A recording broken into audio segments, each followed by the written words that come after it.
Who is that in the back? It's my mom. She's doing a puzzle. It's so dark. Do you want to turn on a light? No. How can you see? I'm Do you want to turn on that light? No. She doesn't want a light.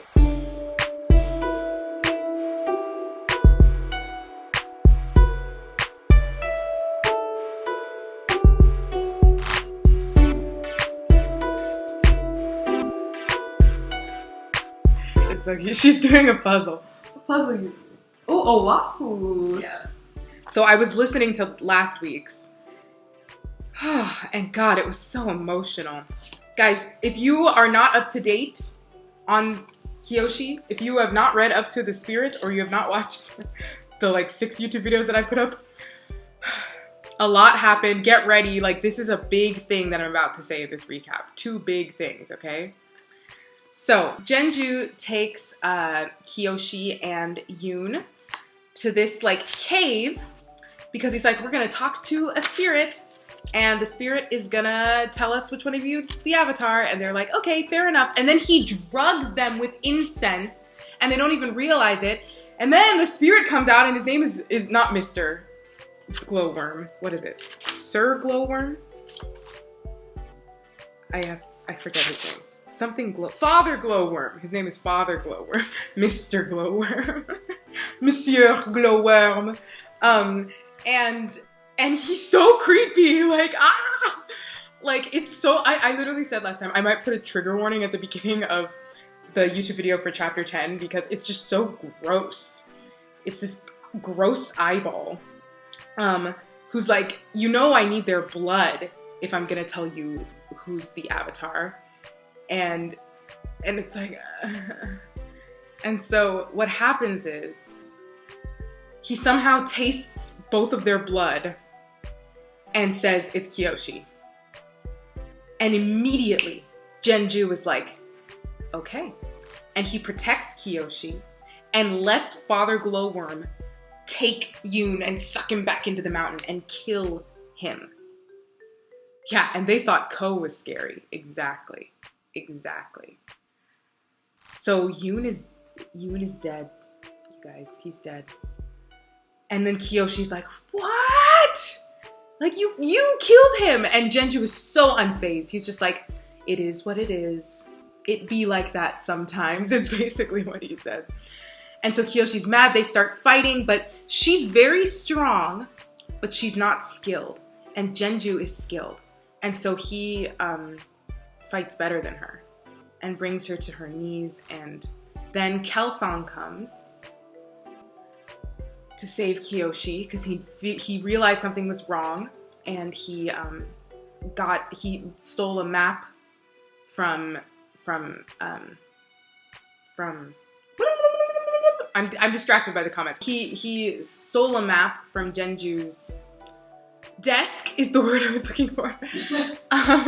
So my brain is not working right now. And so he follows them to wherever they were. And long story short, they argue. Kelsang tries to shield Kyoshi. Kelsang and Genju fight, but one blow. And Kelsang just tries to blow him away, but Genju is going for and he sends a razor sharp rock into Kelsang's neck, and Kelsang dies as well. And then it says, this is the last line of the chapter, those were the last things Kyoshi saw before the white glow behind her eyes took over her entire being. Because at the beginning of the chapter, Yoon was like, are we going to try out the avatar state? And Genju was like, no, that's way too dangerous. And Kyoshi was like, what's the avatar state? And she about to find out what's the avatar state. Okay.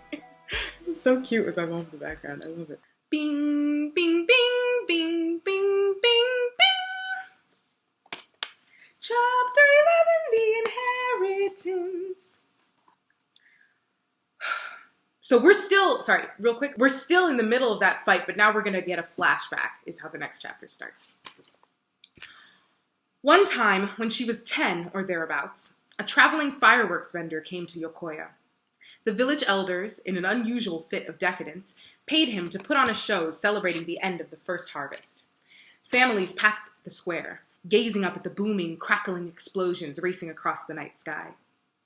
Kyoshi did not see the display. She lay on the floor of someone's tool shed, twisted by fever. The morning after, the heat in her skull forced her awake at dawn. She staggered around the outskirts of town, seeking cool air, and found the field where the vendor set his explosives the night before. The ground was scorched and pitted, utterly ravaged by a fiend born of no natural element. It was covered in a layer of ash and upturned rocks, water creeping in slow, black rivulets, the wind smelling like rotten eggs and urine. She remembered now, being suddenly terrified that she'd catch blame for the destruction.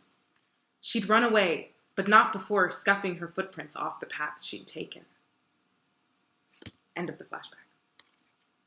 When Kyoshi regained her vision, she thought for a moment she'd been thrown back in time to that unreal, violated landscape. The trees were gone behind her, snapped at their trunks and torn by their roots to expose damp clumps of soil. Before her, it was as if some great hand had tried to sweep away the mountainside in a convulsion of fear and shame. Oh my God.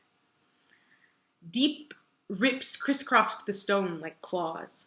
The hilltops had been pushed over, the traces of landslides pouring down from their crests. Oh God. Oh God, oh God. Not reading ahead. Kyoshi had the vague notion that she was too high up, and she couldn't see Kelsang anywhere. She'd wiped away his existence. There was an animal howl floating on the wind, the scream of rosin on warped strings. It came from her. Kyoshi dropped to the ground and lay there, her face wet with tears.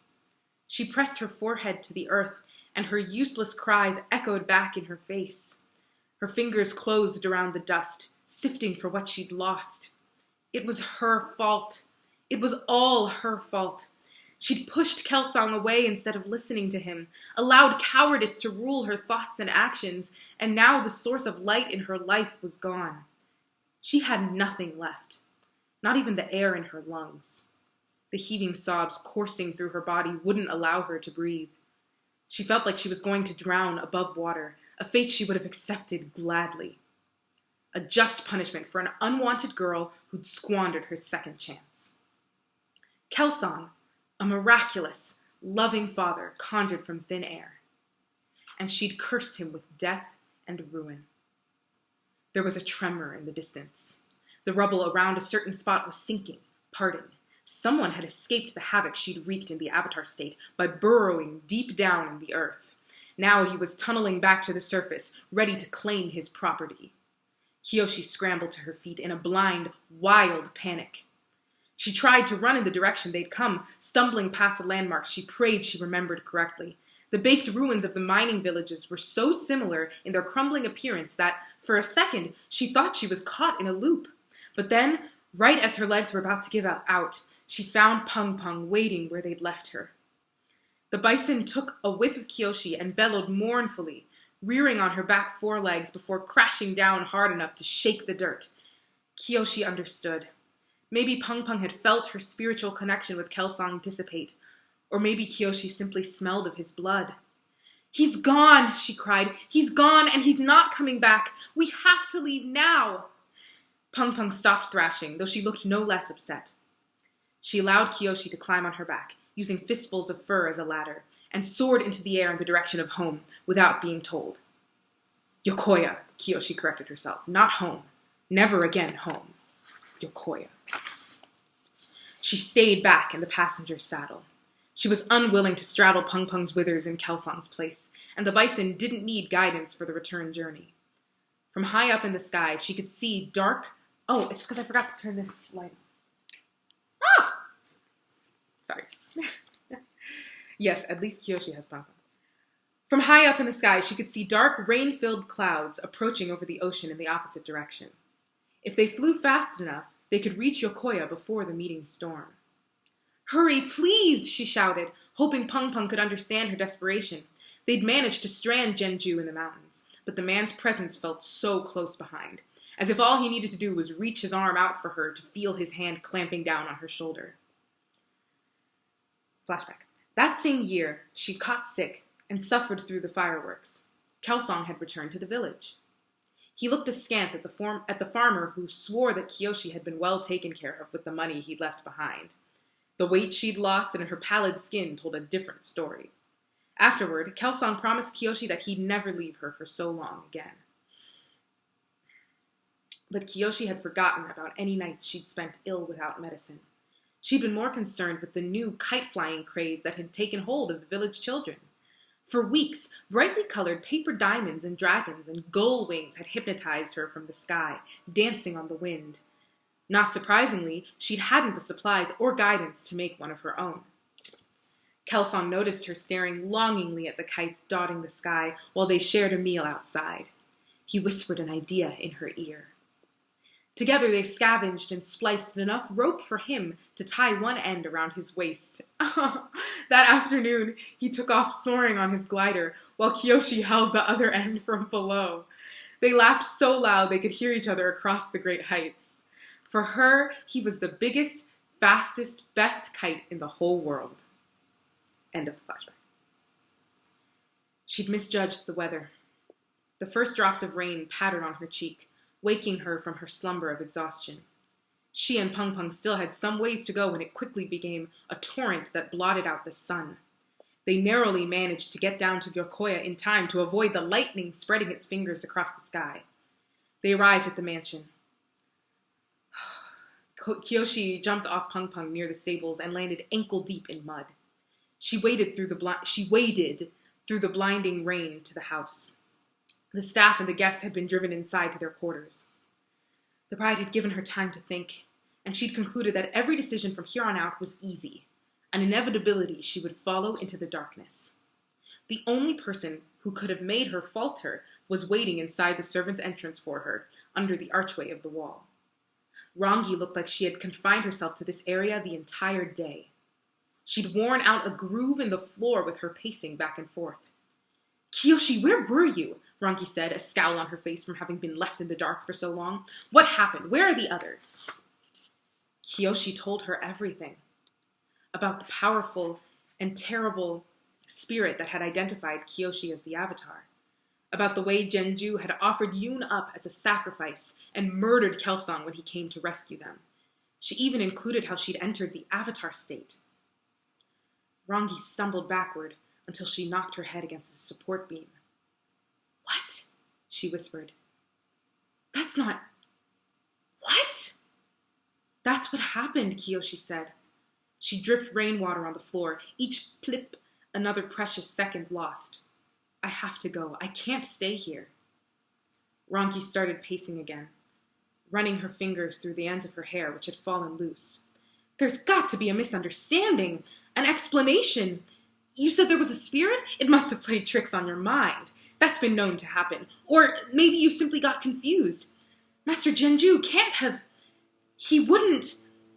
She watched Rangi attempt to will a different reality into existence. It was the same trap Kyoshi had fallen into the day Kelsang had told her she might be the Avatar.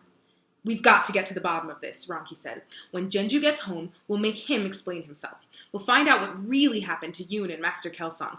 "Rangi, they're dead! I have to go!" Throughout the journey back, Kyoshi had been thinking only about the shards of her life buried on that mountain. She'd forgotten there was still one more piece. And Rangi's stunned silence let her know she'd lost that too. Kyoshi pushed past her without saying goodbye and headed to her room. It was easy to fill a sack with her clothes. She barely had any. She was going to leave everything on the shelf behind, but the thought of Kelsang made her grab the clay turtle and throw that in. I'm obsessed. The item that gave her pause was the beautiful green battle outfit that she'd worn on the iceberg and was now hanging on her wall. Is that her armor? That becomes her armor? For some reason, Genju had let her keep it in her room. The thought of using a gift from him made her insides clench. But she would need armor like that where she was going. A protective shell. She took it down, hastily rolled it up, and stuffed it in the sack. The leather journal went on top. She was truly grateful she'd never given in to her urge to destroy the book. In the past, it may have been incriminating evidence, But now it was a war plan. Tucking the bundle under one arm, she stooped down, grabbed the handle of her trunk with the other, and dragged it out into the hallway. The corners of her trunk screeched as they gouged out a trail in the polished wooden floors. She supposed the reason that no one stopped her was that they were scared. She saw the hems of robes disappearing around corners, frightened whispers behind closed doors as she passed. The guardsmen, she remembered, had been decimated on the iceberg, and there had always been an undercurrent of suspicion in the way the other servants looked at her. Now her aberrant behavior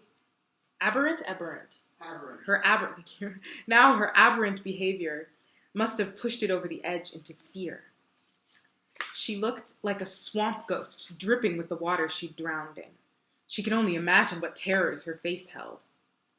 Each fork in the hallway brought another flash of raw, saw-bladed pain into her heart, as if she were one of the target dummies in the courtyard, collecting jagged arrows with her body. The routes she'd taken in her daily life unfolded down to the corridors of the mansion, leading inevitably over and over again to the dead.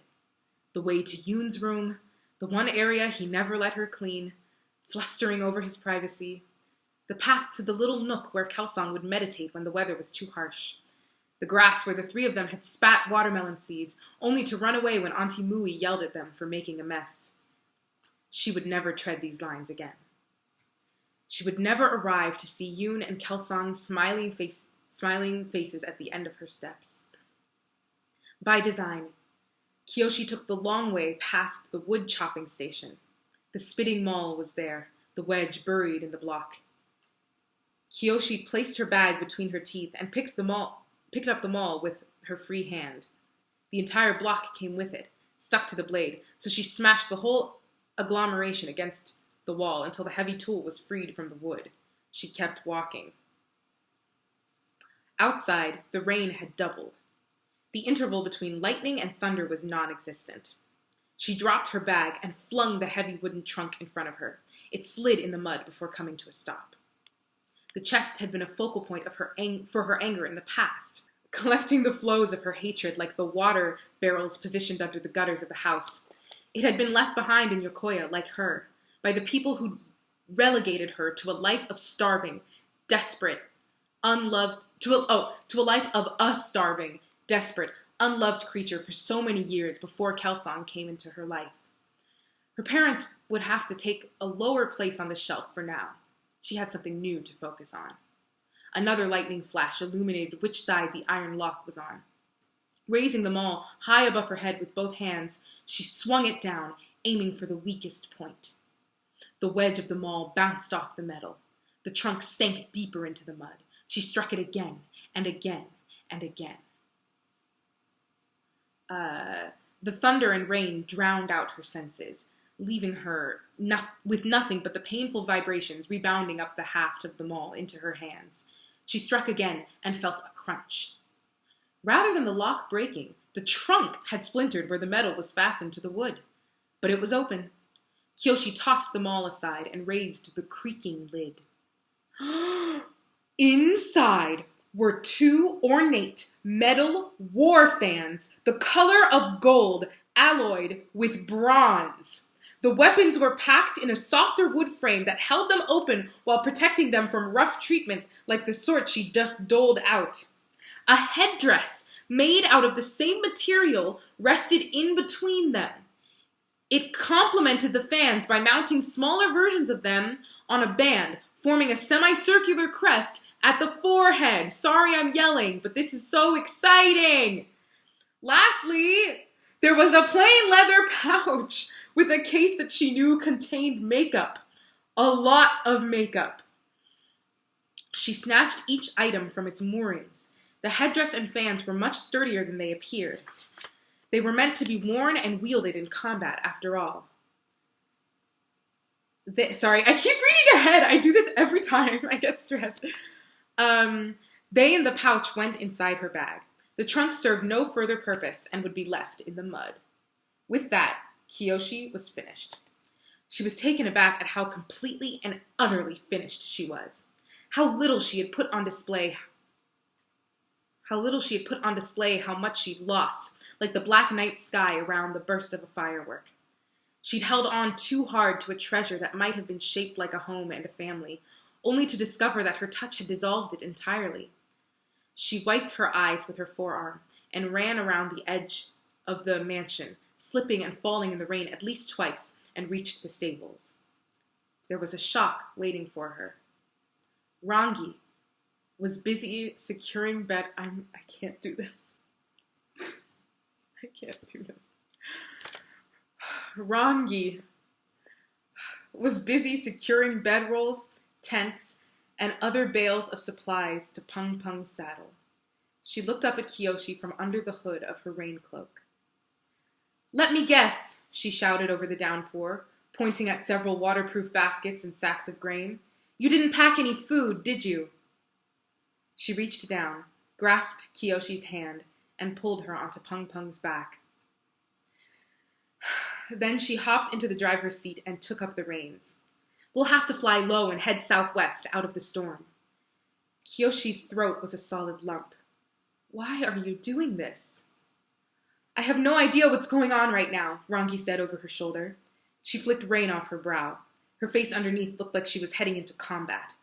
"But I am not going to let you ride off on your own and die in this storm. You won't last an hour without help." Kyoshi nodded, stricken dumb with gratitude to Rangi. For Rangi. She pleaded with the spirits that it wasn't a final cruel trick, the form of her friend sitting before her. She maintained a safe distance so as not to dispel the precious vision. The firebender snapped Peng Peng's reins with authority. "Up, girl!" Rangi shouted. "Yip, yip!" And that's the end of the chapter. You guys. Okay. Summary. So what had happened was we get a flashback to this time when there were fireworks when she was little in Yokoya, and there was a big destruction. That sounded so weird. There was a lot of destruction caused by the fireworks, and when she went to go check it out the next day, she was like, "Ooh, I don't want anyone to think it was me that did it," and she covered up her footsteps. Random flashback. She wakes up after going into the Avatar state, and everything is destroyed. Like, the mountain is destroyed, and then she sees way far away the earth beginning to move, and she realizes that Genju tunneled into the ground when she went into the Avatar state to protect herself, and he's coming back up, and she's just like, she starts running. She gets back to Peng Peng, and Peng Peng can tell that something's wrong with Kelsang or that he's dead. Like, she can feel it. And Kyoshi's like, "We gotta go, please, Peng Peng, we gotta go." And so they go back to Yokoya. Then we get another flashback of when Kelsang, so there was like a festival and all the kids had kites, but of course Kyoshi didn't have the means to make a kite. And so Kelsang pretended to be a kite for her. Like, he strapped himself up with string and took his glider, and she got to pretend to fly him like a kite. Yes, Kyoshi yeeted herself out of there. The storm is really bad. She gets back to Yokoya. She sees Rangi. Rangi's clearly been waiting all day for them to get back. And she just tells Rangi everything right away. And Rangi can't believe it. She's like, "I think you saw it wrong. Maybe the spirit played tricks on you. There's no way." And she's like, "Rangi, I have to go." And then she thinks that Rangi hates her now because she yelled at her. God, Kyoshi. So then she quickly fills a sack with her clothes. She takes the thing, the clay turtle, the Avatar relic, and then she takes the battle outfit that I think is going to become her outfit. Where else? And then she takes the trunk and the journal. So then outside, she finds like a big axe. It says the mall, but I'm in my head, I'm picturing an axe, a weapon. And she breaks open the lock of the trunk, because I think she said she threw away the key. And inside the trunk are her fans and the headdress thing. You can see it right here. This is inside the trunk, and this is inside the trunk. And her makeup is inside the trunk. This chapter is called The Inheritance, so I think that's what they're talking about. And then she goes to the stables to find Peng Peng, and Rangi's already there. And she says, the first thing she says is, "Let me guess, you didn't pack any food, did you?" And I really hope that all of y'all find yourselves a Rangi someday. Myself included. But I wish that for you. And you, YouTube people. I wish that for all of us. To find ourselves a Rangi. And Kyoshi's like, why are you helping me? And she's like, you will die if you go by yourself. So, I'm coming with. Also, she's in love. But I'm just... And then yip yip. Just watch Day of Black Sun with the work babies. We had so many feelings. Right? Right? Now imagine, for all of y'all that watched ATLA for the first time over the summer, first of all, welcome. But second of all, I watched that in 2008 when I was 10, and we had to wait not that long. The hiatus wasn't like super duper long, but there was a hiatus after Day of Black Sun. It was, you can hear my mom, she said it was painful. Rangi is great, but I don't like how she yells to show affection. I agree. There was a chapter earlier where we really saw that Rangi really is a hothead, and she does have a lot of aggression. And what's kind of scary is Kyoshi seems to have kind of a complex for, first of all, she feels like she doesn't deserve nice things, and that when she does something wrong, she feels like she really needs to be punished for it. And so because Rangi is a hothead, like, do you remember that one time when Rangi's finger was like on her chest and she was literally burning her chest a little bit? And Kyoshi was thinking, I deserve this. And it's like, no! Ah! So they need to work that stuff out. I don't know if they need to go to couples therapy or what, but they need to work that out. Do you think you would be a good avatar if you were the avatar? I'd be way too stressed. I'd be so stressed. Responsibility, and especially like political responsibility. So stressed. I'd just be stressed. I'd be too easily manipulated. You know, Genju is, he talks about it.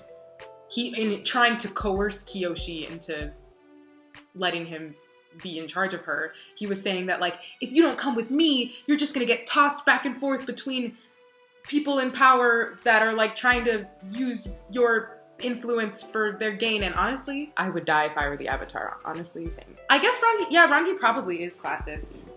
Maybe she'll unlearn it. I need to know what Genju is cooking up next. He's not going to go down without a power struggle. It is true. I'm stressed. I really thought Tagaka was gonna be the bad guy of this book, and that now she's in prison, and I was like, she's gonna break out. But honestly, high-key, Genju might be the main bad guy of this book. High-key. Wowza. Do you like Avatar or Legend of Korra? Now, I have a question for you. Why did you use the conjunction or instead of the conjunction and? I like Avatar and Legend of Korra. 两个都可以. 我一边喜欢 Avatar, 一边喜欢 No, I'm using that poorly. I should say 我喜欢. No, that would need to be with adjectives. Sorry, I don't need to analyze Mandarin grammar on here. Who is your favorite character in Avatar? This changes every time. Today, my favorite character is Rangi, honestly, because she really said ride or die. She really said, I'm trying to think of like a song quote, like, I will be there for you. I'll be there. Ooh, he's canceled, right? I'm trying to think of a Hamilton song. As long as I'm alive, Kyoshi, swear to God, you'll never feel so. Kyoshi. Should I do Rangi doing the Kyoshi, I don't have $1 to my name, an acre of land, a troop to command, $1 for fame. All I have is my honor. Think fast, Momo or Appa? Appa. Zahir deserves a redemption arc. That's my answer. Who's your favorite Legend of Korra character? Love that. That is always going to change all the time, but at the moment, Jinora is just so cool. Her whole story is so interesting. Why does Toph's grandson look so much like Sokka? Karina, the faceless weirdo, is out here asking the important questions. Suyin's kids, several of them look like Sokka. And Suyin is darker than Lin, just by a little bit. Might be that water tribe gene. Might be.